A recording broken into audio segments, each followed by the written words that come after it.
SVG's Jason Dackman. We are live from Vegas at the 2026 NAB Show, and no NAB Show is complete without checking out what Grass Valley has at their booth, and we have the man at the top to chat with us about that, Jon Wilson. Jon, thanks so much for taking the time. Yeah, Jason, great to be here. Thanks for taking the time as well. So you have a lot to go over at the show, but before we get to the big announcements, I want to just chat a little bit about the company itself. Yep. Since the launch of AMP, since the media universe concept has sort of launched, it's come from potential to what seems like a lot more reality, a lot more tangible deployments. Can you speak to how that's evolved and what's the latest on AMP and those types of tools? Yeah, 100%. Look, if we were having this conversation a few years ago, Jason, we would have been talking about a handful of customers, right, in not tier one production, in a lot of cases, a few million hours of processing on the platform monthly. Fast forward 2.5, 3 years, we're now 20 million hours of production on the platform every month. Tier one customers, all the way down to, the cool thing is it opens up tier 2, tier 3 customers for Grass Valley as well, which is important because historically with our high-end hardware products, we wouldn't necessarily have been able to take our solutions down to that level. So that's been super encouraging. And like MVP was here on one of our panels earlier, that's been really cool to see with the La Liga, for example, right? They're doing traditional production for tier 1. Tier 2, League B, they're actually using an IP-based, fully IP-based facility all tied into GV AMP, right? And so it opens up endless possibilities that allow them to compete effectively. So that's been super encouraging. And that was the beauty, right? Like when you guys first envisioned this, it was let's bring those tools that are only for Monday Night Football and the biggest of the big and bring them, democratize them a little bit more, right? No, 100%. It's all about democratizing those tools. I think the other really important element that got lost on the journey, and this was, I'll say, more of a messaging component for Grass Valley than anything, is our customers 2-3 years ago thought that the future with Grass Valley was only software, cloud native. That was our full direction. That was far from the case. We didn't do a very good job of messaging that. We've still been investing heavily in our camera range, in our production switchers, all of our infrastructure products that we're bringing to market as well. So it's about, when you say the GV media universe, it's about best of breed hardware and best of breed software, the combination of those bringing our customers a ton of flexibility in the toolkit. Cool, and we're gonna see that on the floor. So let's go through some of those big announcements, both on the hardware and the software side.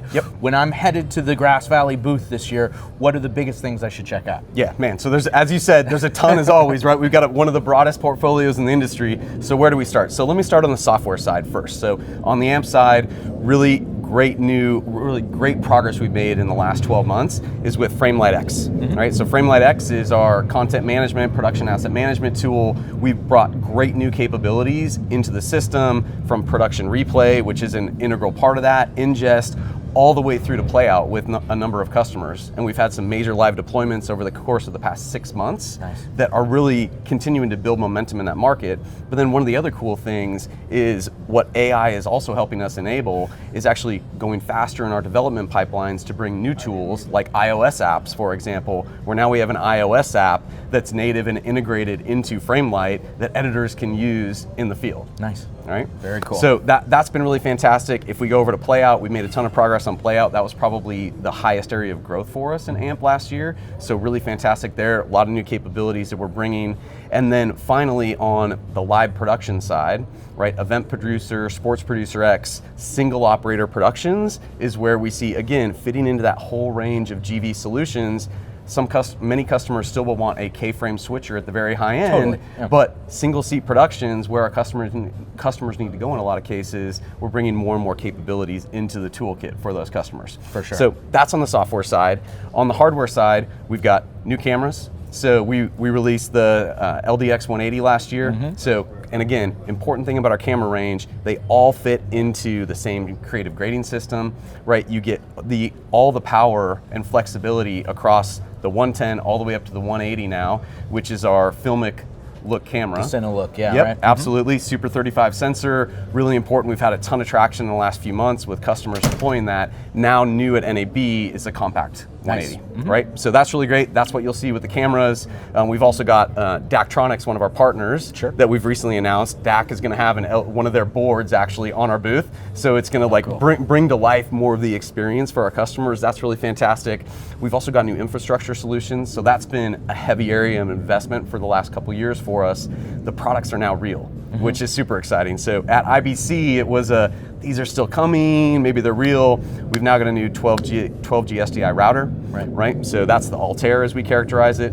First shipments were the end of March, which is fantastic. And then really the secret sauce that we've been getting to is on the processing side, our ACE card, right? And think of that more as an MXL gateway.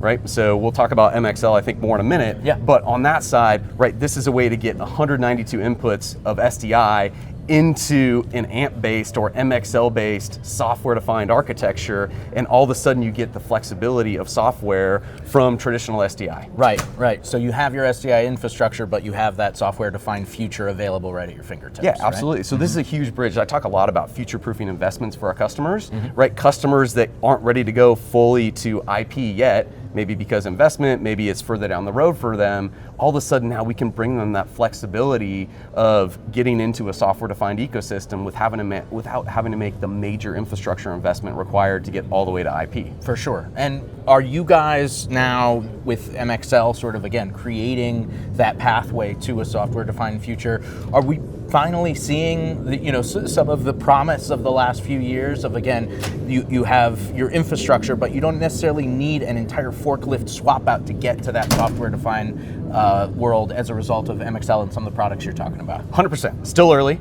right? But I've seen a ton of progress in the last 6 to 12 months, right? And you'll see that on the booth even with partners that are coming into the ecosystem, right? So now CalRec actually being working towards native integration into AMP by the end of this year. We'll actually have a CalRec desk on the booth that's hooked into AMP for the first time, right? That's fantastic, right? Bringing those tier 1 audio capabilities into AMP. We have audio tools in AMP, but they're more basic, right? Totally. Now we're going to have a tier 1 audio provider in AMP, which is fantastic for our customers. That will really resonate. Many other partners that you're seeing start to on-ramp into the ecosystem, in part that's being driven by MXL, Sure. right? Historically, Grass Valley going to pitch other competitors, quasi-competitors, or just other vendors in the industry, it was like, well, yeah, maybe some were like, yeah, let's go all in. But now with MXL, it's like we all got to figure out a way to work together on that common architecture. Sure. That is where we're going with MXL. Still, I'll say we've got a road ahead to get there, but I'm super encouraged just by the progress the team's made over the course of the past 6 to 12 months, having working demos from the AWS booth to even the Grass Valley booth. Relative to where we would have been 3-5 years ago, we would have had a ton of hardware that we had to ship in to actually run the whole booth.